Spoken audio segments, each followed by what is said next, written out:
Experiences in practice by monk disciples. Luangpor Teean Su 1 No. Wat Pa Sukatho, Gangkro District, Chayapum Province. Practicing Dhamma with Luangpor Teean. In 1965, a meditation center at the Budayan Forest, in Lae Province, was renowned. Everyone knew that Luangpor Teean had established it.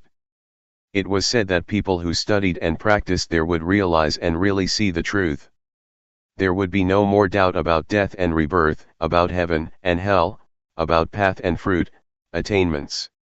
Some people persuaded me to take a look at it, because at that time I was trying hard with the Buddha meditation method to get peaceful, which I was reasonably successful at, but I still had doubts about death and rebirth, heaven and hell, path, fruit and nibbana.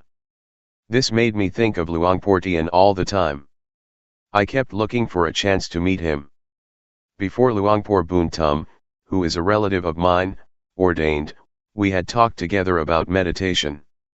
When he ordained, he went to practice with Luangpor Teean, beginning on 1966. At that time, I hadn't ordained yet. I had the opportunity to practice the Dhamma with him at the Budayan Forest in Lae. He taught the rhythmic meditation and walking meditation. At that time, I didn't like the rhythmic meditation very much. I was used to practicing Buddha, to sit still, and I was able to make the mind peaceful quickly. But Luangpor taught not to go for peacefulness. He taught to be aware all the time, to know the movements while doing the rhythmic meditation and not to get caught up in peacefulness. It was opposite to the method that I had been doing. Sometimes, I didn't feel like doing it. There was lots of resistance in the mind. Luangpor explained and showed me how to do it. The things he would talk about, his knowledge, I didn't have yet, I couldn't do it yet. Luangpor said to throw away my knowledge and my way of practicing, this produced misgivings. Sometimes he talked in a challenging way, saying, "How much money did you get a month, when you were working?" I answered, "At least 1,000 baht." "All right," said Luangpor Teean, "you come here to practice Dhamma, to do the rhythmic meditation and to do walking meditation in order to be aware. If you don't get any knowledge, if there is no change in your mind, different from before, I will give you 1,000 baht as compensation. But you have to really practice and follow my instructions completely." That's what he said to me. Maybe he saw that I had a lot of views. In the end I decided to do it. I had come already and I'd try it out. I tried to go against my original feeling. I determined to practice the rhythmic meditation to give rise to sati sampajanya. When one builds up awareness, awareness is what one gets. I practiced continuously. When thought would arise, I would be aware of it and come back to the dynamic meditation. When peace arose, I would be aware of it, I wouldn't be caught up in the peacefulness. I knew the body and mind more clearly. There was more sati sampajanya. I could keep up with the movements of the body and I could keep up with the mind thinking. Wisdom knowledge arose, I knew rupanama, I knew the body and the mind according to reality, in levels within the basic stage of materiality mentality. There was a shift in the mind, different from before. Doubt disappeared. I understood the difference between tranquility meditation and insight meditation. About 60% of my suffering was gone. I felt very confident in Luangpor Teean's teaching. My previous knowledge just melted away. I used to study magic and superstition. I saw that that was just convention. The rites and rituals that I used to perform I could give up, just like that. I felt confident in what I was doing. I understood what merit and evil are. I understood about heaven and hell. I understood religion and Buddhism. It was as if I was carrying 100 kilos and 60 kilos dropped off me when wisdom knowledge arose. Practicing only that much and I felt so much lighter. What would happen if I were to practice some more? I really had a lot of confidence in this method of using movements in order to develop awareness. Luangpor pointed out the levels of practice. He said, "This is just the basic stage of meditation. Don't get attached to it and think you've got a lot of knowledge, there is still much more. You have to determine to keep on practicing. Work more with the mind and you will get to know the stage of ultimate meaning." He asked me, "Do you really see? Do you believe me, or do you believe yourself?" I answered, "I believe myself." Luangpor was clever. He taught to see the reality of life. Everyone must see like this in order for it to be right. I didn't have to look for a teacher anymore because I got the most perfect lesson in my life from a teacher who couldn't read or write. Luangpor Teean's conduct. In the year 1966, Luangpor still couldn't read Thai, he could only read Lao. He couldn't write Thai but he was diligent, both in training to read and to write, as well as in teaching disciples.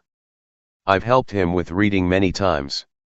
Whatever Luangpor taught, he would practice, he would explain things and show us how to do it. His life was very simple, sitting and lying down, eating. His daily life was orderly, he gave his disciples a lot of attention, never being worried about difficulties. He gave himself up physically as well as his personal belongings. He tried hard to use his life for others. He wanted people to really know the Dhamma. Even though more than 30 years passed, Luangpor's conduct never changed. I respect him as having been a person with the greatest virtues. This feeling will never degenerate in my life. What happened at the Budayan forest? Those who lived at the Budayan forest in those days were determined to study and practice the Dhamma together as one. There were no papers with the schedule on it attached to the doors of the monks' huts, as is the case these days. There were 20 to 30 people there, but it was just as if there was no one there. It was really quiet. One had to be careful when asking questions because there was only just rhythmic meditation and walking meditation going on. Once, I asked a novice who was doing the rhythmic meditation something, he wasn't willing to talk to me. The teachings of Luangpor in those old days consisted mainly of just practice. In the early morning, one could hear the sound of monks doing walking meditation and the sound of dew falling on banana leaves. In Lae province there is a lot of dew. On hearing the dew dripping on banana leaves, one knew that it was exactly 3 a.m.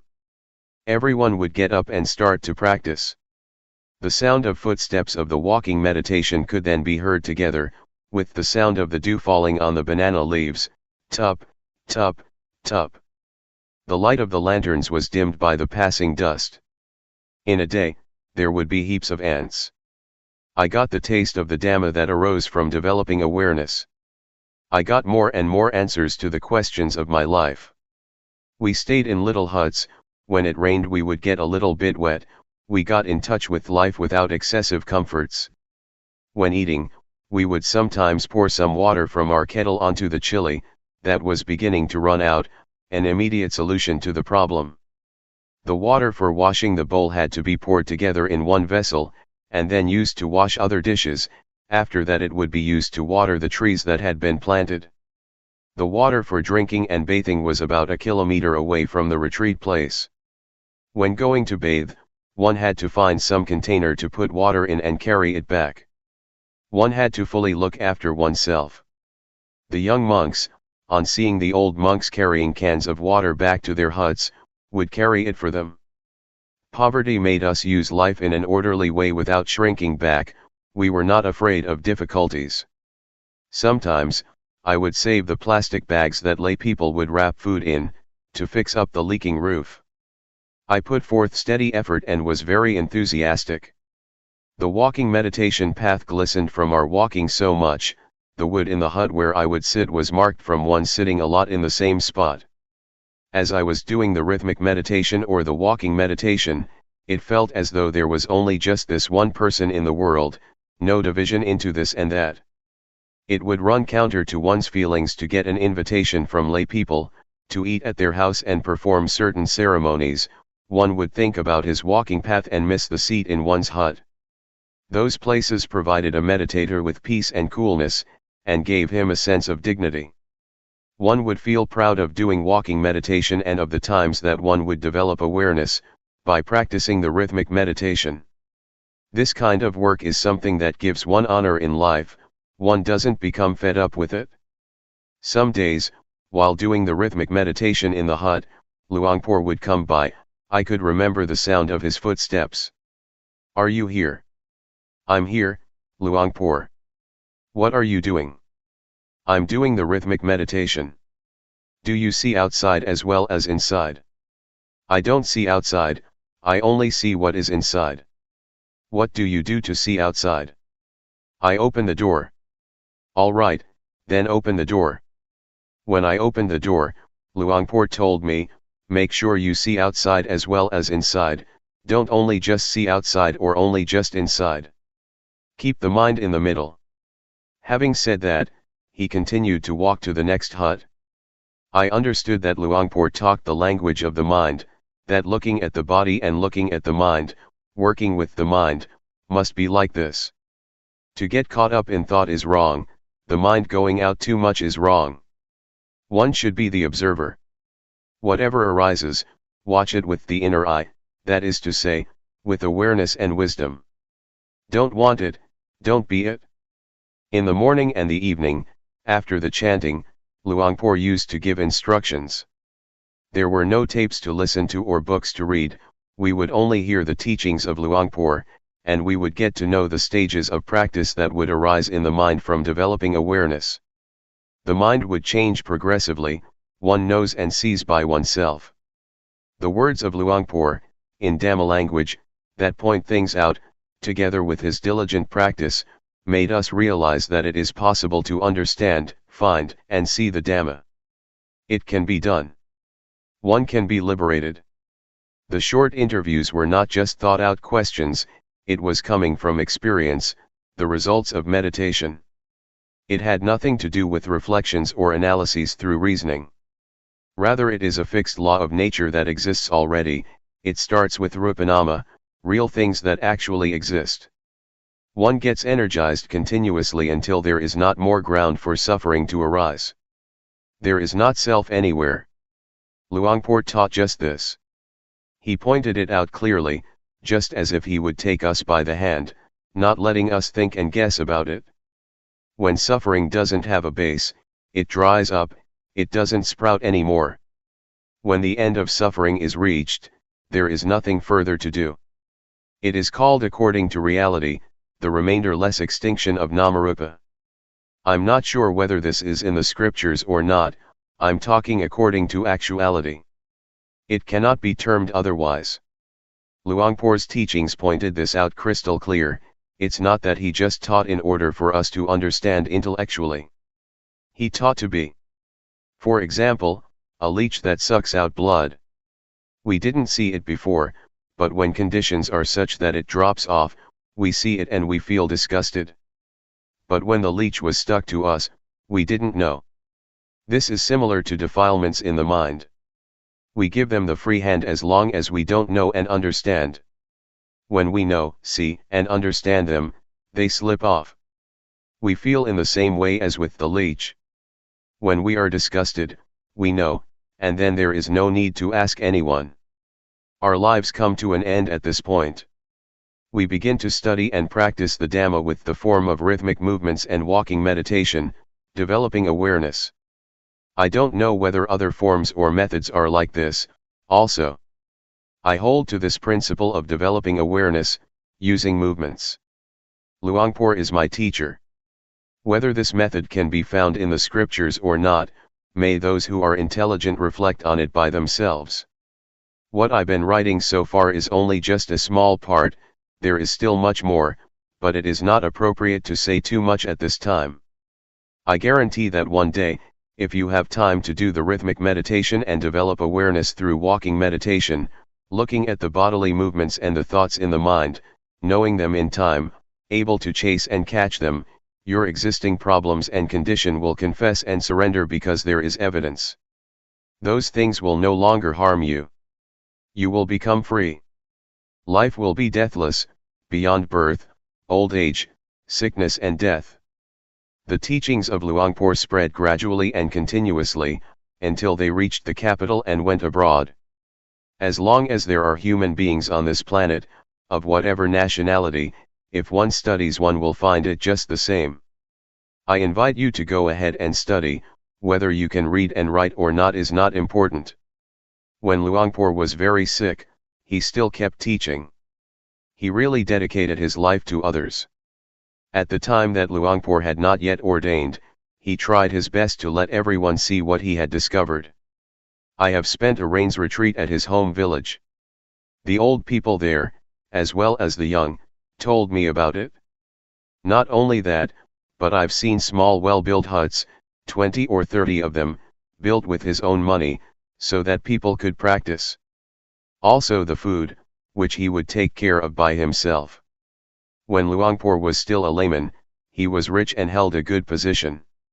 He was an important trader in Chiang Khon district, Lae province. He had a big steamboat to take goods along the Mekong River. He would go as far up as Luang Prabang, Laos, and as far down as Nakhon Phanom, Thailand. In those days, one could freely trade between Laos and Thailand. On both sides of the river, people knew Nai Hoi, the trader, Portian. His real name was not Teean, it was Pun, but it was a tradition of people around there to call people according to their firstborn child. People thought it offensive to call someone directly by one's name. If we would call him Luangpor Pun, those people would take that to be a lack of respect. When Luangpor was a layman, many people respected and obeyed him. He was the headman of the village, and he used to be the leader in merit-making ceremonies. He offered enough money to build a whole temple. There are many things about him that haven't been mentioned. I don't mean to boast with these things. He was just an ordinary person like us, but he was someone who was able to discover the truth in this time and age. We should take him as our example. Before practicing with Luangpor, he would say that he used to make merit, ordained, performed the robe offering ceremony, built a ceremonial hall and did everything that is considered meritorious, but he didn't get to know the Dhamma that way. This made me think, hey, I didn't do as many meritorious things as Luangpor, I probably don't have a chance to know and see the Dhamma. But, in fact, it is not like that. Rich people as well as poor people can know, if one really practices and experiences bare and full awareness for a long enough period. Luangpor has been insisting on this all the way through. He challenged everyone and encouraged them to try it out and verify it for themselves.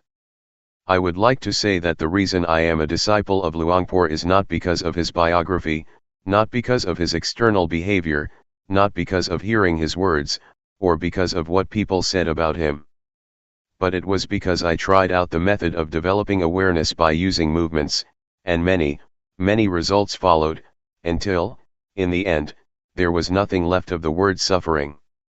This was because of practicing according to Luangpor Teean's method. It is his teaching, to say that it is the method that the Buddha teaches is not incorrect. I'm not praising Luangpor Teean. I'm not bragging. I'm talking about what is practical, what is possible, what can be done in this lifetime. One doesn't have to wait for death, everyone can do it, can have it, can be it. Luangpor Teean is my teacher. I have followed everything he taught me, rhythmic and walking meditation, in order to generate awareness, to see the movements of the body with awareness, and to see thoughts in the mind with awareness, and to be the watcher of these two natural phenomena. Awareness and realization are the inner eye, they are the witness to the body and the mind, until one sees these two natural phenomena, and one gets the insight that they are only just material and mental things. They are not any self, they are just nature. Having seen it, one really knows that they are just rupa and nama, one knows how to deal with them and the problem is finished. One is beyond them. Next, Luangpor teaches to look at the suffering that is associated with rupa and nama. We look at materiality first, which is rupa dhamma. When we look at it with awareness, we see that it is a heap or a mass of suffering. We breathe to relieve suffering, we eat to extinguish suffering. When standing, sitting, walking and lying down we change position in order not to have suffering. Then, we see rupa disease. We must find a way to solve sickness and pain. The suffering of the body can only be remedied, it cannot be abandoned. If there is no remedy, that's the end of it, that is what rupa dhamma is like. As for nama dhamma, it can be realized. We watch the states of the mind, just as if we're sitting in a room that has windows, whatever arises, we see immediately. Originally the mind is in a state of normality, but objects come floating in, they are like guests. One sees gladness and sadness. One sees the mind that loves, gets angry, has greed and is deluded. One sees all of it because one is the watcher. When we look, we will see, and on seeing we can let go. One doesn't become the object of mind. This is not the same as watching materiality. The suffering of rupa cannot be abandoned, one can only lessen it. For example, when one is hungry, one eats to solve the problem, one cannot abandon hunger. The mind is not like this. The things in the mind can be completely abandoned, one can let go once and be rid of things for the rest of one's life, until there is no more birth, old age, sickness, and death. If we put our attention on the right spot, it is not difficult. It is just like a key that fits its lock. One can unlock it right away without wasting time. The principles of the four foundations of awareness can be compared to a key or to a perfect vehicle that one uses for traveling. One passes through continuously. The body, feelings, mind states, and objects of mind are stations that detain us human beings. It is hard to be free from them. But if we develop the foundations of awareness a lot, and put our body, feelings, mind, and mind objects in the boxing ring, awareness will be the champion. It will conquer constantly because the body, feelings, mind, and mind objects are not any self, they will have to confess and surrender to awareness. The truth cannot escape the truth, what is not true cannot withstand verification. The principles of the four foundations of awareness compare with a just judge who upholds uprightness. They charge suffering, the ego, the self, like, dislike, gladness, sadness, defilements, craving, being caught up in things, the sense of me. These things cannot arise. One could say that the foundations of awareness are the contraceptive medicine to control the birth of suffering. Suffering cannot establish itself, because one sees from the beginning that there is only rupa and nama. When one sees from the start that there are only just rupa dhamma and nama dhamma, this immediately affects suffering. It is shaken. This matter is about ending suffering, it is about peace, it is about the remainder-less extinction of all suffering. Luangpor Teean Apagaro. Watsanam Nai, Bongrua District, Nuntaburi Province. The experience of meeting Luangpor Teean. I am a monk from out in the country. My parents were farmers. Before I ordained, I made merit and made offerings. I would go to the monastery as the tradition prescribed, and as my parents used to do. At that time, I didn't practice yet. I ordained when I was nearly 23 years old, in 1961. Having ordained, I studied in an ordinary monastery in Hudan province. I practiced some meditation, but I didn't understand it very well. In 1968, I spent the Rains retreat in Chayapam province, and after that I learned to give Dhamma talks. In those days, in order to give talks, one had to study with a teacher. It so happened that a layman from Lahi province came to visit his relatives here, and he had heard Luangpor Teean speak Dhamma with Ajahn Mahaboatong, the latter being one of his first disciples. He practiced with Luangpor Teean, and he was invited to give a talk to the lay people at my wat. This man kept talking to me, telling me all about it, and it struck my mind how he could talk about the Dhamma. I had been a monk for 7 years but still didn't know or understand Dhamma. This made me doubt, and I felt ashamed of myself. I had studied some scriptures, but where was the Dhamma? Ajahn Mahabodhi had studied until he had a degree and still practiced too. Where is the Dhamma to be found? If I stayed to be a monk for many years, when I gave a talk there might be meditation monks present, and then I would be embarrassed. So I thought to myself, this year I have to go and practice the Dhamma, I have to go and study the Dhamma with Luangpor Teean to know and understand. As for learning how to give talks, it could wait. At that time, I was imagining that one would probably get psychic powers from practicing meditation, and that one would be able to dive into the earth, become invisible, disappear and those kinds of things, because that is what I had read in books. It is said that one could get the divine eye and ear, and I thought that it really was like that. That would be great. So I decided to find a teacher. I had very high expectations, they pushed me onward. I went to see Luangpor Teean at the Budayan forest in Lahi province. I arrived in the evening and asked to see Luangpor, but he had gone to his home village to open a meditation retreat there. I wanted to go after him.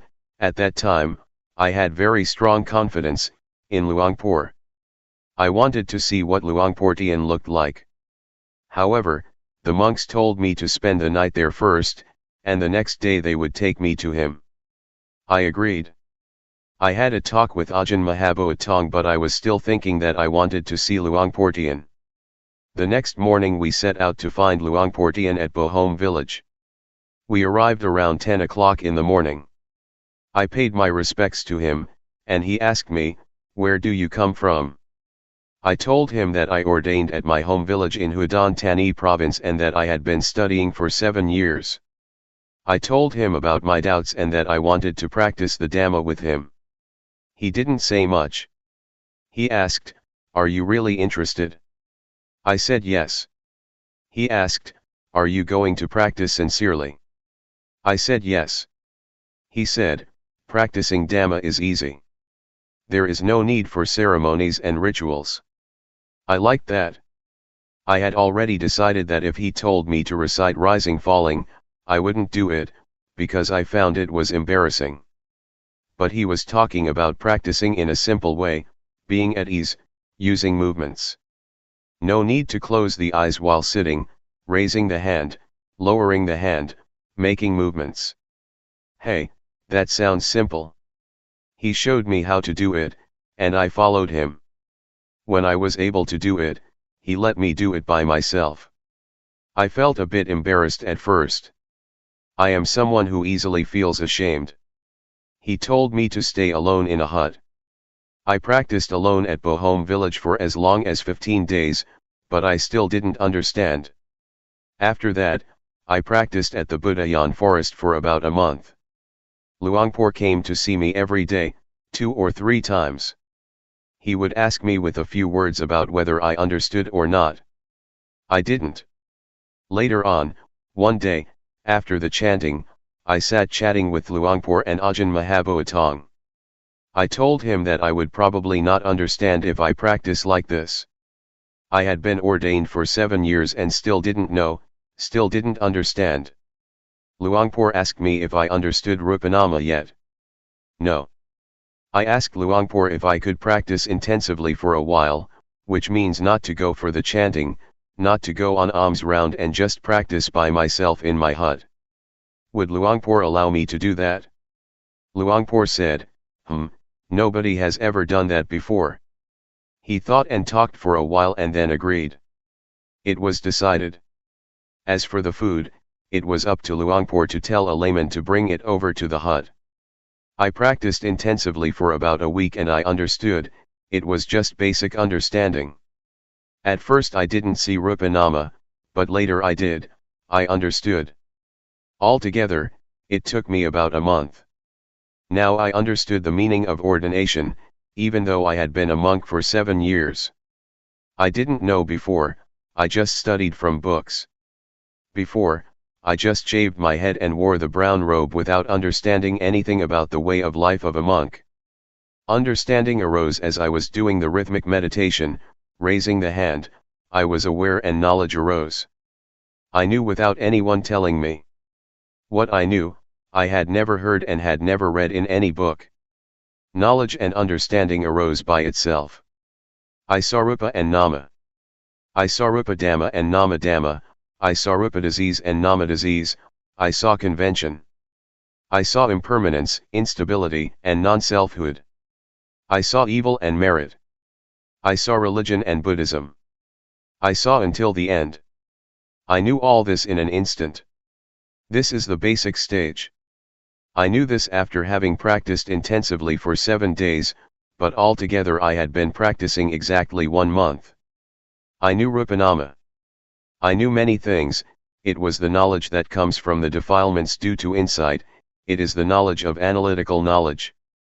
Luangpor had a way of teaching, but I didn't know it. Even while doing walking meditation, there were things in my mind. I was thinking about my father. I have been an orphan since I was 5 or 6 years old. My mother looked after me.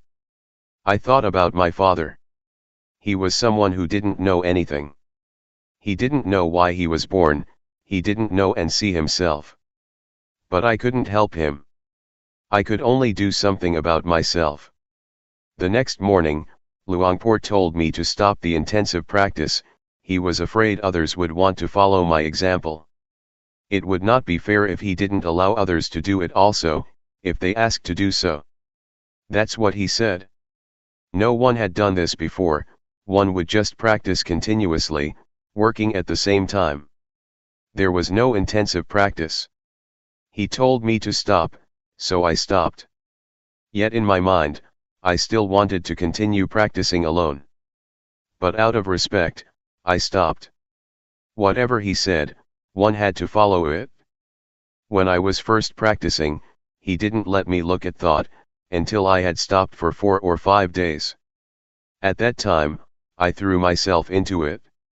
It was powerful, I was caught up in analytical knowledge and joy. I was bold, I wanted to be alone.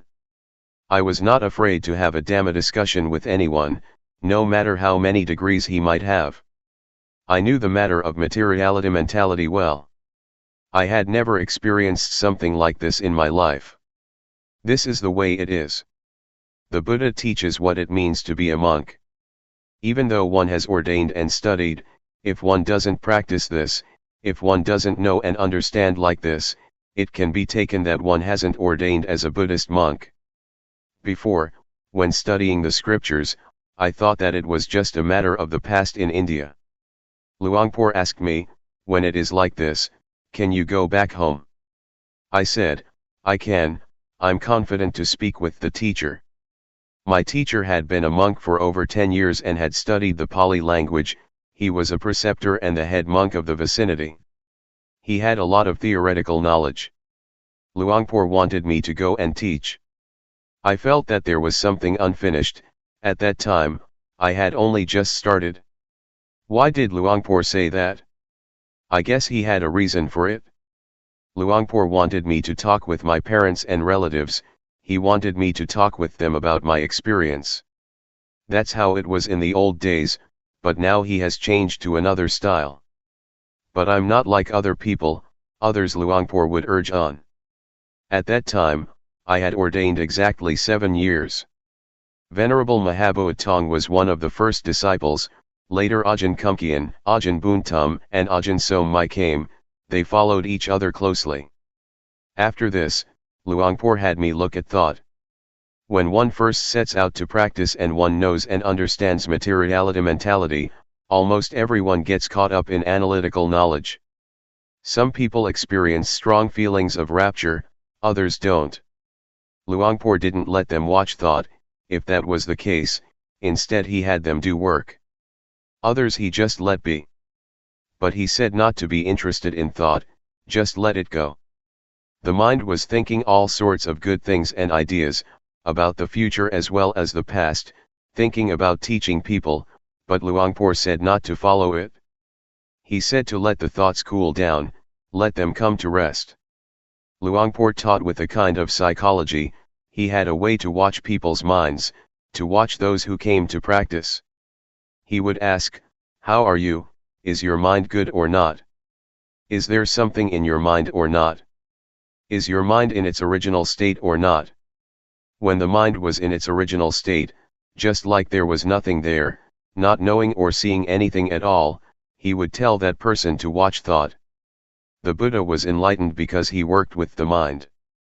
To watch the mind with awareness, one has to look right here. Luangpor advised to look at this place. He said, "No thought and let it go." He had us do the rhythmic meditation, to be aware of movements and to watch and see thought. That's about all he said, and then he would vanish. I watched thought for 9 days and I saw objective matter, ultimate meaning, and changing conditions. It was in the evening that I saw it. There was a change in my mind. When I saw Rupanama there was another kind of change, but on seeing ultimate meaning, there was another change. I felt very confident at this point. I realized that I was a noble one. Being a noble one is to be found right here. It is not to do with shaving the head or wearing brown robes. I saw that it was right here. Luangpor taught whoever came to practice to look at the mind, to watch the various thoughts. When there is a change in the mind, everyone should know and see it. This was his method of teaching. He would ask the practitioners what they saw and understood. We would inform him that we knew or understood ultimate meaning or whatever it was. Formerly, I understood that in order to be a monk, a noble one had to shave the head, wear brown robes and stay at a monastery, but now, I understood that anyone can be a noble one, women as well as men. One can wear clothes of whatever color, one can have any nationality, speak whatever language or uphold any religion. This was not yet clear when I knew Rupanama. I understood it but not yet clearly, but on seeing ultimate meaning, awareness was more clear and I saw things that were more refined. I looked at thought until I understood ultimate meaning and various other things. Luangpor advised me to watch thought and to cross over to ultimate meaning. Another change took place. I saw greed, hatred, and delusion, and after that there were more changes. I understood and saw in stages. I understood sickness and death, heaven and hell, evil and merit. But I didn't know in the same way that Luangpor knew. Luangpor knew in stages, but my understanding was different. It wasn't long before the mind changed a third time, and it changed completely. I saw greed, hatred, and delusion at the same time as objective matter, ultimate meaning and changing conditions. After that there were insights continuously. I saw virtue, I saw sensuality, etc., until I knew everything. I understood what the Buddha taught. I practiced alone and didn't talk with anyone. One day, Luangpor gave a talk. He spoke all the way from the beginning of practice. I listened to what he said. I thought, hey, that's exactly what I've experienced and seen. When the talk was over, I went over to talk with him. We just talked very briefly. Since that day, for me, whatever someone may say or teach, I am completely confident that the method that I practiced with Luangpor, the method that Luangpor teaches, is a shortcut, is a straight way of practice, is a method that has nothing to do with ceremonies and rituals. The paths, fruits and nibbana, that we are doubting about, that we're searching for, that we're trying to attain, have nothing to do with studying. One can study or not study. It is another thing altogether. I really am confident about it. Counting from the day that I started to practice by myself, about 1 month and 20 days had passed, from the outer bark to the heartwood. On the last day, I sat doing the rhythmic meditation. I mostly sat, I walked less. It was as if I came to an end, as if I was finished. But awareness was still good. I still felt everything clearly. I was thinking by myself, am I crazy or not? No, I'm not. The eyes still see, the ears still hear, and I still know coming and going. I'm not crazy. Why is it like this? At that time, I didn't know yet. But when I knew, I realized, this is not wrong, this is really what the Buddha teaches. I went to talk with Luangpor and informed him that it was like this. He said, birth has ended, being has ended, the practice has finished. Luangpor used to say that, the Buddha cut his hair only once and that the Buddha kills people, but most of us don't understand these comparisons, we don't know what has been cut. But when I experienced it, I knew that things are like this. When I talked with Luangpor, we didn't talk very long, when I knew, he just let me go. During the last stage that I was watching thought, I looked at my mind changing continuously, in periods, in stages. But there must be an object to know, if one knows without an object to know, if one knows absent-mindedly, it shows that it is not right, it is still wrong. There must be an object constantly, one has to see constantly. I completely understood about the training in virtue, the higher training in virtue, the higher training of the mind and the higher training in wisdom. I knew all of it. But I cannot speak in the same way that Luangpor did. The way he used to talk was that things have to be like this and like that, but what I saw was more like an immediate liberation. Luangpor has another style. It goes in stages. My way is different. Altogether there were 5 shifts in the mind, it happened very quickly. With the last one, I knew the state of arising passing that Luangpor used to talk about. They say, the eye sees a form, it arises and passes. One hears, it arises and passes. Something comes in contact with the body, it arises and passes. This is what's in the scriptures, anyone can say it, but this has nothing to do with the state of arising passing. It is something different. I can really guarantee this method. At this time, with Luangpor having passed away, I can insist that the principles of the method that Luangpor teaches are right. If one really practices, one will get results, regardless of who it is, one can be ordained or not be ordained, it is not connected with having accumulated virtuous qualities in the past. It doesn't depend on anything. This is something different altogether. That's the way it is. Practicing intensively in order to be aware, these are just words. One keeps to oneself, one doesn't talk with anyone, one is alone in one's hut, practicing awareness will become more continuous. This is external practice that people can see, but if the internal awareness is continuous, then, even though one doesn't stay alone, it is also intensive practice. But it is difficult, it is not easy to be constantly aware all the time.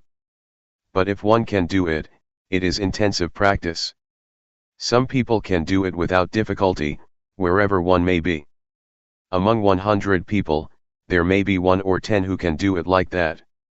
At first, it is quite hard though, one cannot yet catch the awareness, and there are a lot of thoughts. Awareness can't stand up to the thinking, there is only little awareness. But when practicing for a long period of time, the awareness gradually increases. But at first, one sometimes feels disheartened, awareness arises with difficulty. When I first practiced with Luangpor, I sometimes did some walking outside the hut, but, later, when I practiced intensively by myself, I mostly was inside the hut and didn't go outside.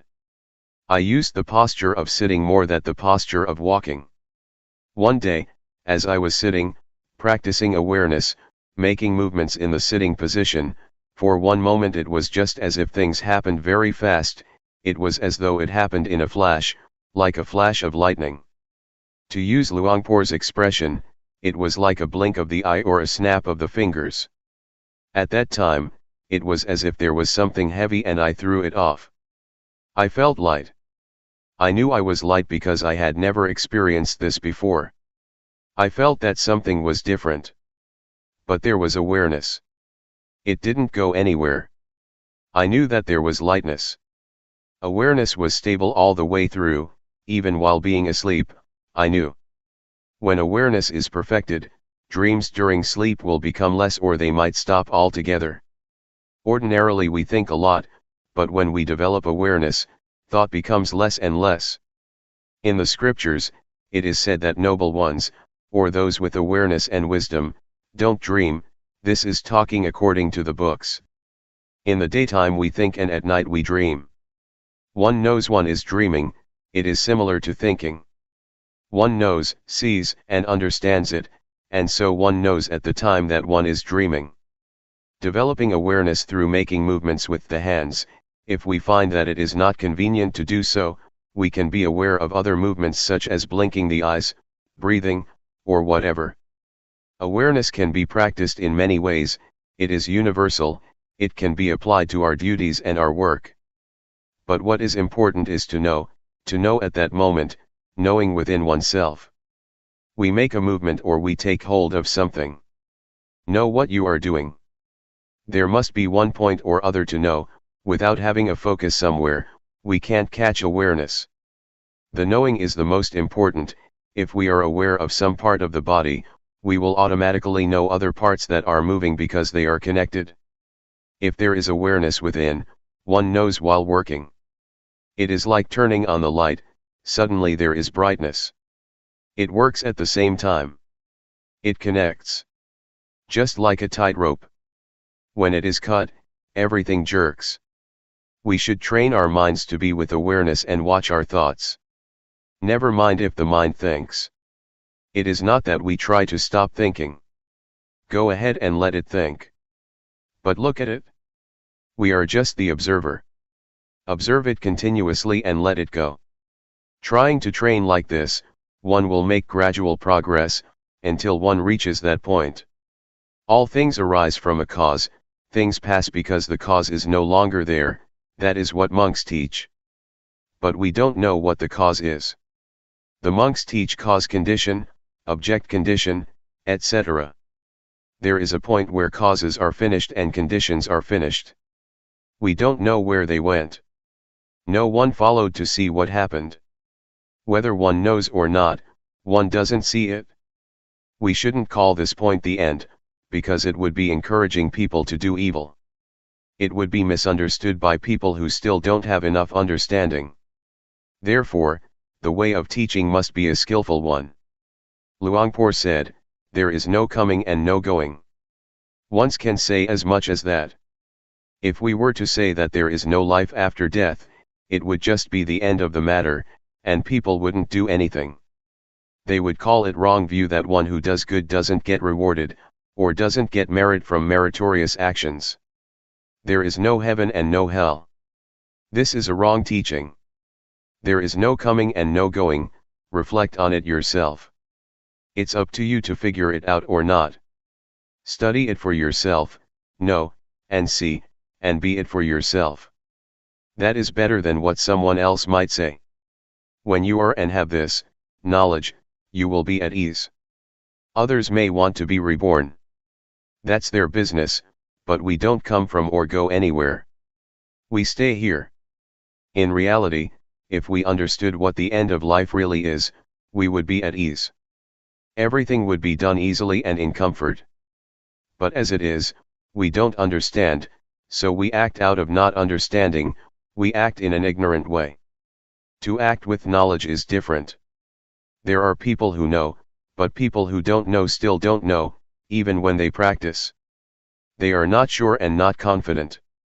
But for someone who knows, whatever happens, he or she is sure, whether one practices or not, one is confident. Because one knows. One can practice or not, it really is very simple. The Buddha teaches to practice simply. When we get to that point, we see that the Buddha's teaching is very simple. It is so simple that nothing remains to be said, or there is nothing left to teach. What is there to get? There is nothing to get. Putting it simply, the Buddha teaches to stop, doesn't he? He teaches people to stop. But we don't stop. We're not willing to stop. When we stop, it will be finished, there is nothing. But the body still goes on living, one still eats, one still does various duties and practices, the body still moves. But inside, there is stillness, there is not wanting, there is coolness.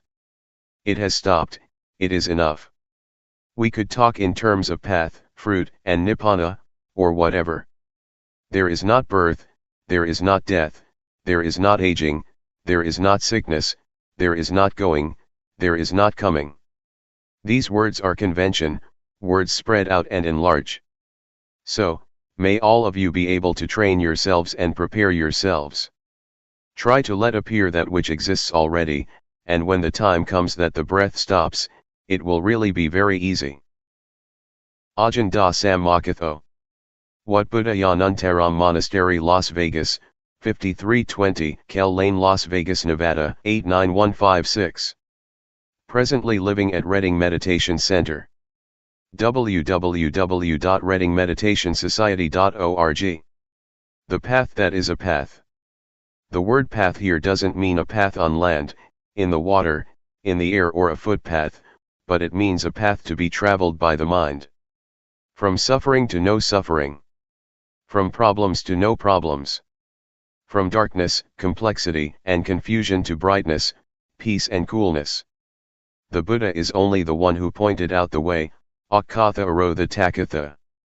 Whether one travels on the path or not, depends entirely on the individual who chooses to travel the path. Whether one acts, speaks, and thinks in a good or bad way, is a personal matter. Whoever practices in accordance with the teachings that the Buddha introduced, will inevitably be someone with brightness, will make progress in life and in work, and will not create problems for society. By contrast, whoever has no interest in the teachings of the Buddha, will experience suffering and will drop into darkness and delusion. Such a person doesn't know the direction that life should take. Such a person is ignorant of what is what, and harms both self and others out of delusion and lack of understanding, through bad behavior in body, speech, and mind. Such a person is under the influence of greed, hatred, and delusion. Described in the biography of the Buddha, as well as before the time of the Buddha, some practiced physical torment of self, and it was widely believed that the 7 or 8 absorptions were the highest of attainments. The Buddha saw that such was not the way to completely escape suffering, it is just a way to temporarily become peaceful or to subdue oneself, like putting a rock on top of the grass. The Buddha rejected those methods, and sought the way out by working with the mind. He continually observed with awareness the conditions that, without pause, arose in the mind, changed and passed away. This caused him to realize the truth, he found the answer to everything, he was the perfect Buddha. He knew right as well as wrong. In sum, the Buddha searched for 6 years to find a way out, through all the various methods that existed in those days, were all just deluded ways, wrong ways, closed ways. They were dead ends, they were paths that are not paths.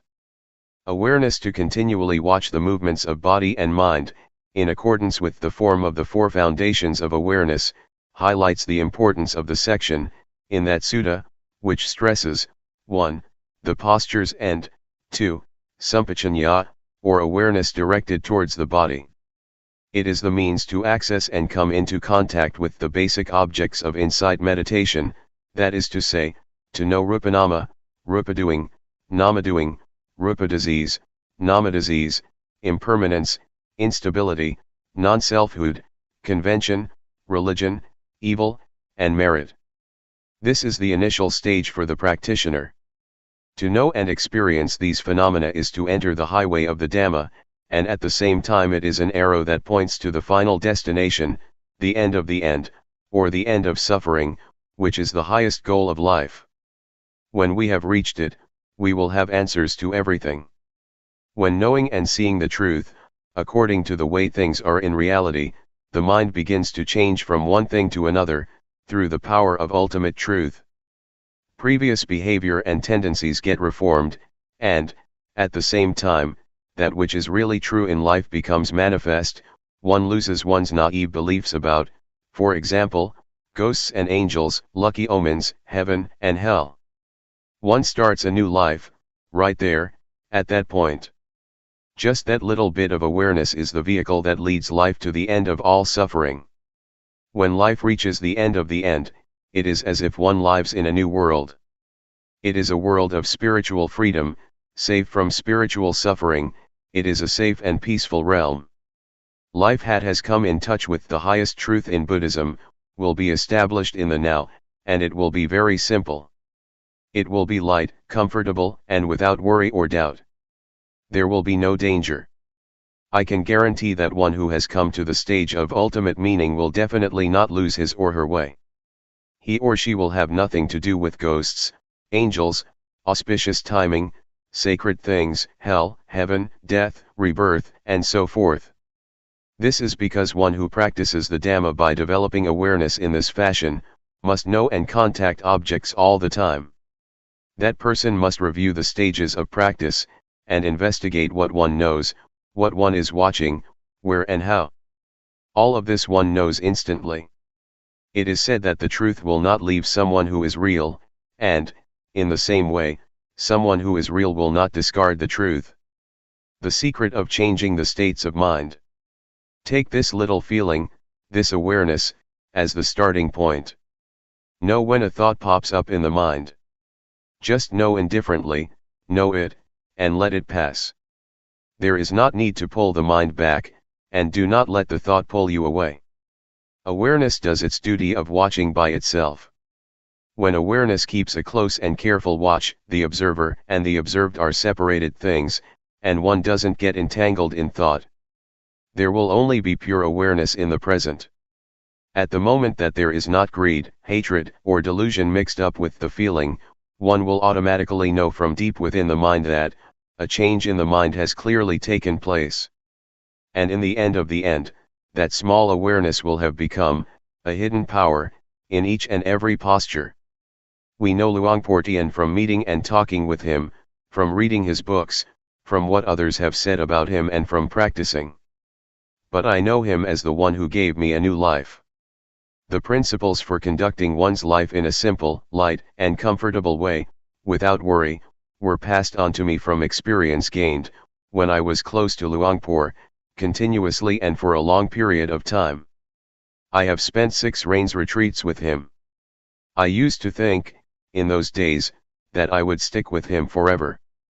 To get a new life is like reliving life anew, or one could say that it is dying and being born again. Dying before death, being born again, my being born in the Dhamma, approaches now its 15th year. At present, life is in its teenage stage in the Dhamma. I'm not much attached to places or people.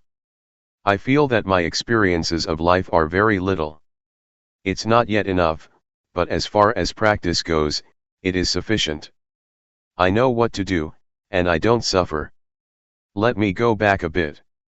Formerly, when I went to see Luangpor Teean, I thought I would dedicate myself to him, whatever he would advise I would determine to do, as a lesson or an experiment. I determined this because I had strong determination and an aspiration to prove myself according to his principles, and I was confident that this way that I had chosen was the last way out.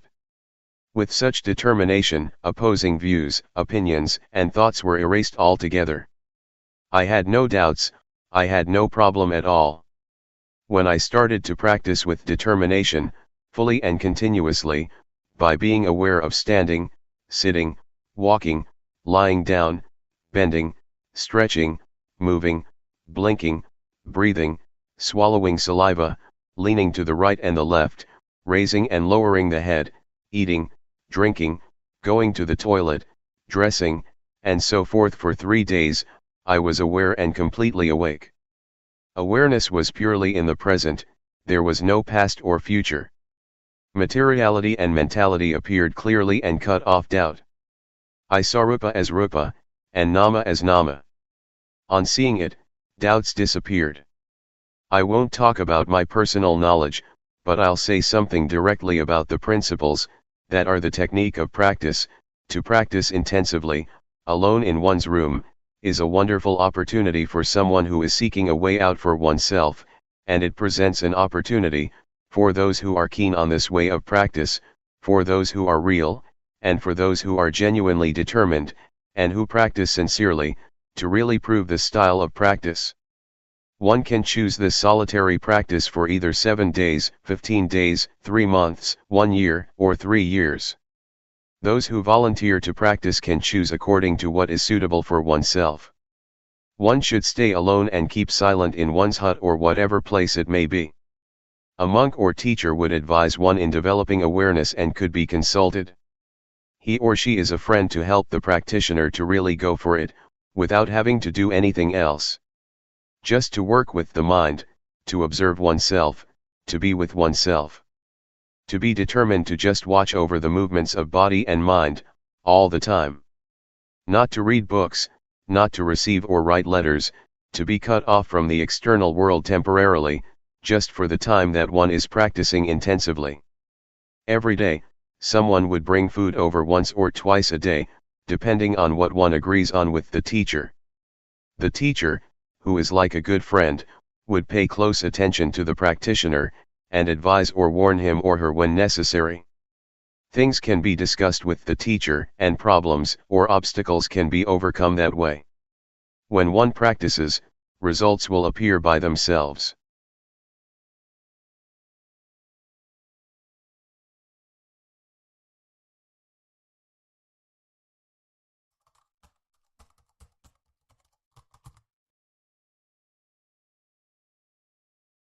May all beings be at ease, whatever living beings there may be, whether they are weak or strong, omitting none, the great or the mighty, medium, short or small, the seen and the unseen, those living near and far away, those born and to be born. May all beings be